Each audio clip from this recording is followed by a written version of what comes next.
ሰላም ጤና ይስጥልን የሐሳብ ዴሊ ቤተሰቦቻችን በዛሬው ይዘንላችሁ የመጣነው ስለ ኢስላምና ስለ ሰላም ግንኙነታቸው ነው። መታዘዝ በእስላም ምን ያክል ተቀባይነት እንዳለውም ጭምር ነው።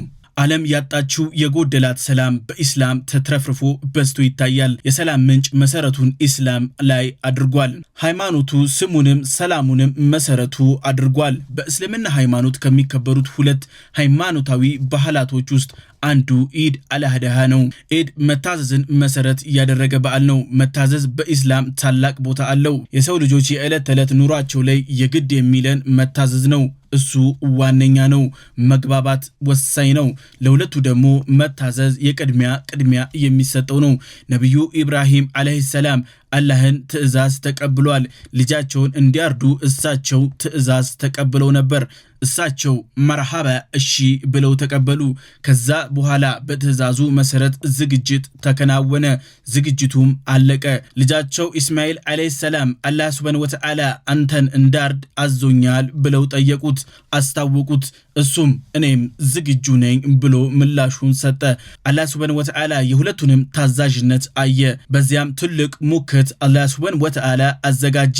እሱም እንዲታረድ አደረገ። በዲነል እስላም መታዘዝ እጅግ ታላቅ ቦታ አለው የሚባለው በዚህም የተነሳ ነው። ዲኑ በራሱ መሰረታዊ ሂደቶች ውስጥ ሰላምና መታዘዝን እጅግ ታላቅ ቦታ ይሰጣቸዋል። መላው ህዝበ ሙስሊም በዚህ የተነሳ መታዘዝን በማግላት በዓሉን ያከብራል። በዱንያ ውስጥ ካሉ ልዩ ቀናቶች ውስጥ ይህ እጅግ ልዩ የተባለው ነው። መልካም ነገሮች ላይ መገኘት፣ ለአገርም ለዓለምም ዱዓ ማድረግ ይህ የቀኑ ወሳኝ ተግባራቶች ናቸው። የነብዩ ኢብራሂምን ፈለግ በመከተል ዕለቱን በሰላት እንዲሁም ከሰላት መልስ የእርድ ፕሮግራም ይከናወናል። ከእርድ ፕሮግራም ውስጥ 1/3ኛውን አቅም ለሌላቸው መሳኪኖች ይሰጣል። ከምታርዱት ራሳችሁ ብሉ፣ ለድሆችም አብሉ ይላል። ይህ መሰረታዊ ትእዛዛቶች ውስጥ አንደኛው ነው። ተካፍሎ መብላትን የሚያስተምር ነው። መስጠትና መሰጠትንም የሚያስተምር ነው። ሰደቃ ዘካ ከራስ አልፎ ለሌላው መስጠት ነው። ኢስላም በተግባር በአንድነት የሚያምን አስተምህሮንም የሚከተል ዲን ነው። ጎረቤት ዘመድ የተቸገሩ ሰዎችን ማየት ማሰብ የግድ ይለዋል። መሳኪኖች በፍጹም አይዘነጉም። በኦህዲያ እርድን ማካፈል የተመረጠም ተግባር ነው። በቀኑ ላይ በዚህ ቀን ላይ የተቀያየመ አፍ ይባባላል። ይህ ወሳኝና ቀዳሚ ተግባር ነው። መታዘዝ እሺ ማለትን የሚያጎላ ቀንም ጭምር ነው። ነብዩ ኢብራሂምን አንድያ ልጃቸውን እንዲሰው በተጠየቁበት ጊዜ ያላንዳች ማመንታት ተቀብለዋል። ይህ ታላቅ አስተማሪ ተግባርም ጭምር ነው። በነብዩ ሰለላሁ ዐለይሂ ወሰለም ዘመን ሰሃቦች ለምን እንኳን ብለው አይጠይቁም ነበር አሉ ነብያችን ብለው ትእዛዛትን ቀጥታ ይቀበላሉ። የሚሉትም ሰምተናል፣ ታዘናል። በቃ እንዲና እንዲ ብቻ ነው የሚከናወነው። ዲነል እስላም የተገነባው በዚህ መስማማትና መተማመን ውስጥ ነው። ሀገር ልትገነባ የግድ ሚላት በዚህ አያያዝ ነው። እርስ በእርስ መስማማት፣ እሺ ማለት፣ እዝነትን ማስቀደም፣ በመከባበርና በመተዛዘን ላይ መቆም ሲቻል ጠንካራ የሆነች ሀገርን መገንባት ይቻላል። ኢስላም ቀድሞም ጽዳትና ልማት ላይ መሰረት ያደረገ እንቅስቃሴ አለው። ሃይማኖቱ አብሮነት፣ መተባበር ዙሪያ ላይ ብቻ ያተኮረ አይደለም። ጽዳትን በዋነኝነት የሚከተል የሚያዝም ጭምር ነው። ለምሳሌ እንኳን ብንመለከት ነብዩ ሰለላሁ ዐለይሂ ወሰለም ንጽህናን የእምነት ግማሽ ክፍል ነው ይላሉ። ከብዙ ዘመናት በፊት የነገው ቀድሞ የተተነበየበት ነው። ጤንነትን መወሰን ቀድሞ ማስቀመጥ አንደኛው የሃይማኖቱ ተግባር ነው። አካባቢን ማጽዳት እጅግ ንጹህ መሆንን የሚያስተምር አንድ ዲን ነው። አሁን ያሉ መንግስታት የተወሰኑት ኢትዮጵያን ጨምሮ በዋነኝነት የሚተገብሩት አብዛኞቹ የሚቀራቸው ይሄ ተግባር ነው። የሐሳብ ዴሊ ቤተሰቦቻችን ለመላው የእስልምና እምነት ተከታዮች እንኳን አደረሳችሁ ማለት እንፈልጋለን። በሐጅ ያላችሁ እና በመላው ዓለም ያላችሁ ህዝበ ሙስሊሞች አላህ ሱብሓነሁ ወተዓላ እንኳን ለዚህ ለተከበረ ቀን አደረሳችሁ ማለት እንፈልጋለን። በሐጅም ያላችሁ አላህ ሱብሓነሁ ወተዓላ ተቀባይ እንዲያደርገው እንመኛለን።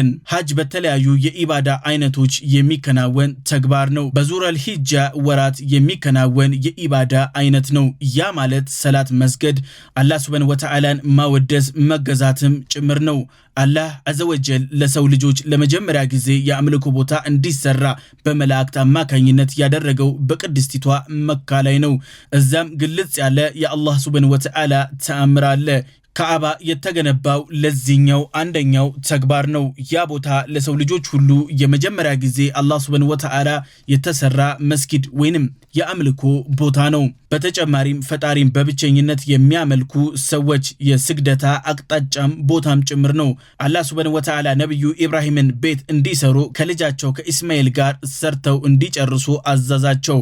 በዛም መሰረት ተከናወነ።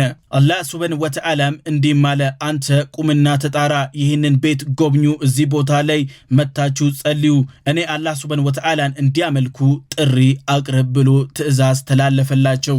ነብዩ ኢብራሂምም እሺ ብለው ተቀበሉ። ግን እንዴት በዚህ ተራራና ዋሻ ላይ ሆኜ ብጣራ ማን ይሰማኛል ብለው ጠየቁ። አላህ ሱብሃነሁ ወተዓላ አንተ ተጣራ፣ እኔ ደግሞ ድምጽን የማድረስ ጉዳይ በኔ ላይ ጣለው አላቸው።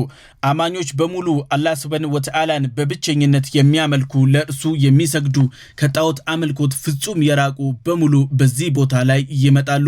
አላህ ሱብሃነሁ ወተዓላን ለነብዩ ኢብራሂም የነገራቸው ይህንን ነው። እሳቸው ጥሪውን ካሰሙ በኋላ እስከ ዛሬ ድረስ ኡመተን ተውሂድ አላህን በብቸኝነት የሚያመልኩ ከድፍን ዓለም ወደዚያ ቦታ ይተማሉ። ካዕባ ሙሸረፍ በመላእክት አማካኝነት የተገነባ ነው። ነገር ግን ነብዩ አለይሂ ሰላም ከ900 ዓመት በፊት ፍጡራን አላህን በብቸኝነት እንዲያመልኩ ተብሎ የተሰበከበት ዳዕዋ የተደረገበትም ልዩ ቦታ ነው።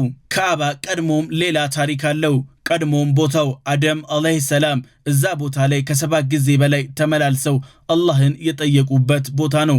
ለአላህ ሱብሃነሁ ወተዓላ የሰገዱበት ቦታም ጭምር ነው።